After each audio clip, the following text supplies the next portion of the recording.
At 0600 hours on the cool morning of March 23, 1943, Major General Terry de la Mesa Allen stood in a forward command post 3 miles west of El Guettar, Tunisia, raising a pair of field glasses to his eyes as the first rays of sun crept across the valley. The sky was clear, the air crisp, and visibility was so perfect he could see the dust trailing off each of the 50 German tanks emerging from the mountain pass like metal beasts waking from the night. They descended from the hills in disciplined formation, Panzers moving with the quiet confidence of veterans who had carved a path of destruction across 3 continents. These were soldiers who had crushed Poland in 3 weeks, rolled through France in 6, and only 27 days earlier had humiliated American forces at Kasserine Pass. The memory of that defeat still stung. Kasserine had been more than a loss. It had been a rout. 6,500 American casualties, a 50-mile retreat in 5 days, and a reputation shattered across headlines back home. American soldiers, German commanders claimed, were cowards. British officers whispered that perhaps Americans simply weren't made for real war. It was a humiliation broadcast across continents, a wound to national pride, and a stain on the credibility of the entire American war effort. Now, those same Americans stood dug in across the El Guettar Valley, ordered to stop the German 10th Panzer Division. Allen had commanded the 1st Infantry Division, the legendary Big Red One, for 9 long months. He had marched beside these men in dusty camps across the United States, on crowded troop ships crossing the Atlantic, through rain-lashed training grounds in Britain, and into the rocky terrain of North Africa.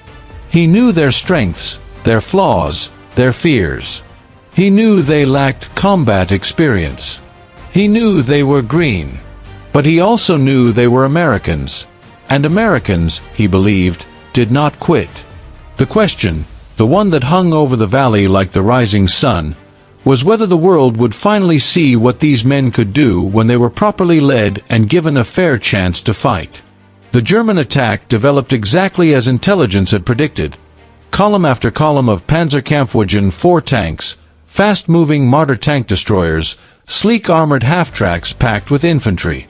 It was the same kind of coordinated mechanized assault that had shattered nations and had driven inexperienced American forces backward at Kasserine Pass less than a month earlier. The Germans were confident.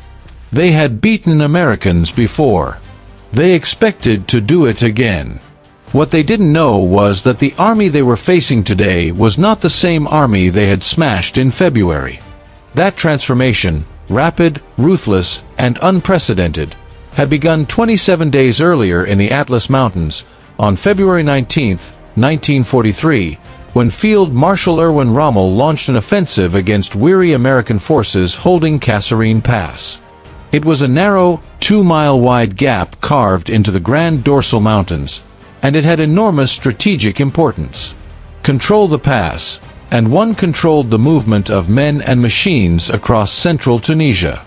Unfortunately, the Americans defending it were inexperienced, poorly deployed, and led by a commander who had failed to understand the battlefield.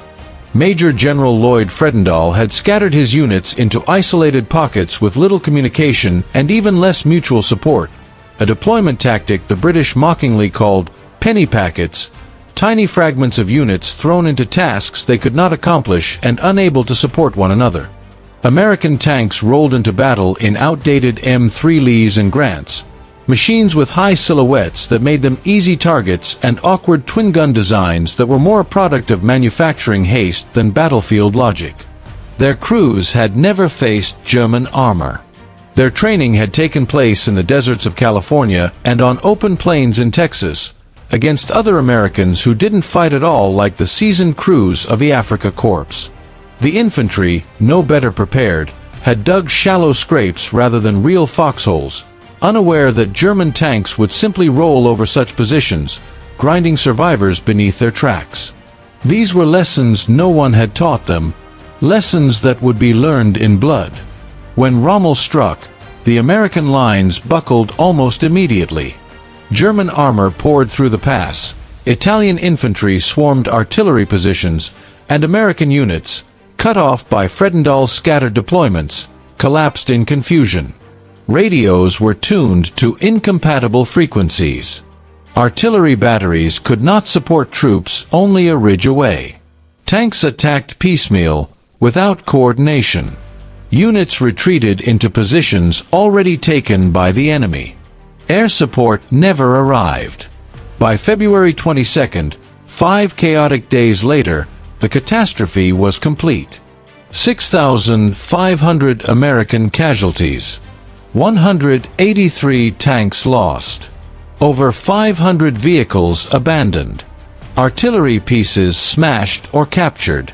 German losses, in contrast, were minimal. Kasserine Pass became the worst American defeat of the war, a defeat so complete that British and German commanders alike dismissed American soldiers as unready for modern war.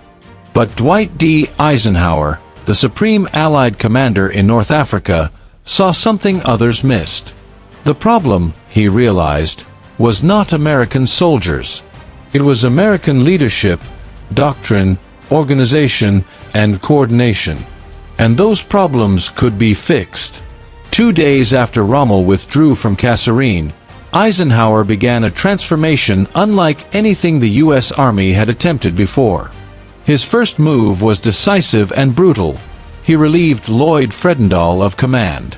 Fredendall had hidden his headquarters 70 miles behind the front lines, dug into a canyon like a frightened animal, surrounded by blast walls and tunnels. Eisenhower called it the only time in the war he had seen a headquarters so obsessed with its own safety. Omar Bradley, who would later lead American forces on D-Day, called the position an embarrassment to every soldier who fought at Kasserine. Eisenhower replaced him with Major General George S. Patton, a hard-eyed cavalryman who had spent his life preparing for mechanized warfare. Patton took command on March 6th, and he had just 17 days to rebuild the shattered II Corps before sending them back into battle. Patton began with discipline. Soldiers wore full, clean uniforms at all times. Leggings, helmets, neckties, everything properly fitted and spotless. He fined officers for sloppy dress. He punished enlisted men for improperly dug foxholes. He personally drove the length of the American line every day, inspecting weapons, questioning troops, demanding salutes, demanding excellence. Many soldiers hated him. Officers muttered that he cared more about uniforms than combat. But Patton understood something they didn't yet realize. An army that tolerated sloppiness in appearance would tolerate sloppiness in combat. If a man couldn't be bothered to lace his boots correctly, could he be trusted to maintain his rifle? If an officer couldn't enforce a dress code, could he enforce fire discipline under pressure? Slowly, over those 17 days, the men changed. Formations became sharp. Radios were tested and retested. Weapons were cleaned until they gleamed. Platoon leaders walked the ground where they would fight. Tank crews drilled. Artillery teams rehearsed new procedures. The disorganized, demoralized rabble that had fled Kasserine became a disciplined, confident force that believed it could win. But discipline alone was not enough. Eisenhower moved just as aggressively on doctrine.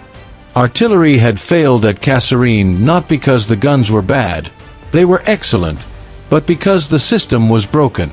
Batteries had operated independently. Observers could only call fire from their guns, even if another battery was in better range. German artillery could mass fire instantly. American artillery couldn't. So Eisenhower's staff tore up the old procedures and built new ones.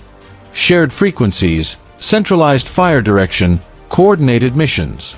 For the first time, American artillery could mass fire across an entire corps with precision. And by mid-March, they were already practicing the system that would change the battle at Guettar. Armor doctrine was also rewritten. Tanks would no longer chase German panzers in head-to-head duels they were sure to lose. Instead, tanks would support infantry, use terrain for cover, and rely on artillery and tank destroyers to kill German armor. Tank destroyer battalions, previously scattered in tiny platoons, would now fight as unified formations, massing their fire instead of dying in isolated fragments. Air-ground coordination was improved. Liaison officers were embedded with ground units. Procedures were standardized. Radio equipment was upgraded. These improvements were early steps that wouldn't fully mature until the invasion of Normandy, but they already made a difference. Most importantly, Eisenhower centralized command. No more penny packets. No more scattered units. Divisions would fight as divisions. Support would be mutual, planned, and mandatory. By March 17th, two corps moved forward once again. They seized Gafsa with little resistance. The next day, Ranger battalions surged ahead and took El Guettar itself. The Italians fled into the surrounding hills. For the first time since arriving in North Africa, American forces were positioned advantageously. If they could punch through the El Guettar pass to the coast, they could cut off German forces in southern Tunisia from their supply lines, trapping them between British pressure from the east and American momentum from the west. German General Hans-Jürgen von Arnim, who had taken command after Rommel's departure, recognized the danger immediately. He couldn't allow the Americans to break through. So he ordered the elite 10th Panzer Division, one of the finest armored formations Germany possessed, to crush the American position at El Guettar. At dawn on March 23rd, they came. 50 tanks rolled out of the pass, engines roaring in the morning silence. Mortars followed, their captured Soviet guns jutting forward like steel spears. Armored half-tracks carried disciplined Panzer grenadiers. Motorcycle reconnaissance units fanned out ahead. Dust billowed behind the German formation as they drove into the valley, confident, synchronized, deadly. They expected another Kasserine. Instead, they drove into a trap. Allen's 1st Infantry Division was not spread thin in scattered pockets. It was positioned in depth, layered across the valley with interlocking fields of fire. Forward units held the ridge lines. Artillery was hidden behind hills, pre-registered on every possible approach. Tank destroyers were camouflaged so precisely they vanished into the earth. Minefields, laid during the night, stretched across the valley in patterns designed from lessons learned in February. At 400 yards from the American lines, the lead panzers hit the mines. Clumps of explosions shook the valley. Tracks blew off. Hulls shuddered. The German formation slowed, then bunched up, perfectly exposed in exactly the way American artillery officers had hoped. The order came, fire for effect. American artillery thundered. Not a single battery. Every battery. The valley vanished beneath geysers of dirt and flame. High explosives struck tank armor. White phosphorus burst above the German column, raining fire on men and metal. Half-tracks erupted. Infantry caught in the open had nowhere to hide. The bombardment didn't last 30 seconds or a minute. It lasted 12 continuous minutes, a storm of steel that shattered formations and stunned even veteran crews. When the artillery finally lifted, the German survivors found themselves staring into the muzzles of American tank destroyers. The 601st Tank Destroyer Battalion opened fire from hidden positions, their 75mm guns barking in steady, deliberate rhythm. The 899th, equipped with powerful M10s, added its own fire from supporting positions. The German tanks tried to maneuver, but the valley floor had become a maze of burning wrecks. One by one, panzers fell silent. Dozens were destroyed. By 0900 hours, the attack was broken. Allen watched calmly through his field glasses. When 2 German tanks rumbled dangerously close to his headquarters, officers urged him to pull back. His answer became legend: "I will like hell pull out." and I'll shoot the first bastard who does." But the Germans weren't finished. At 1645, they attacked again, from a new direction, hoping to outflank the Americans. It made no difference. Artillery smashed them. Tank destroyers finished them. By nightfall, the 10th Panzer Division withdrew for good.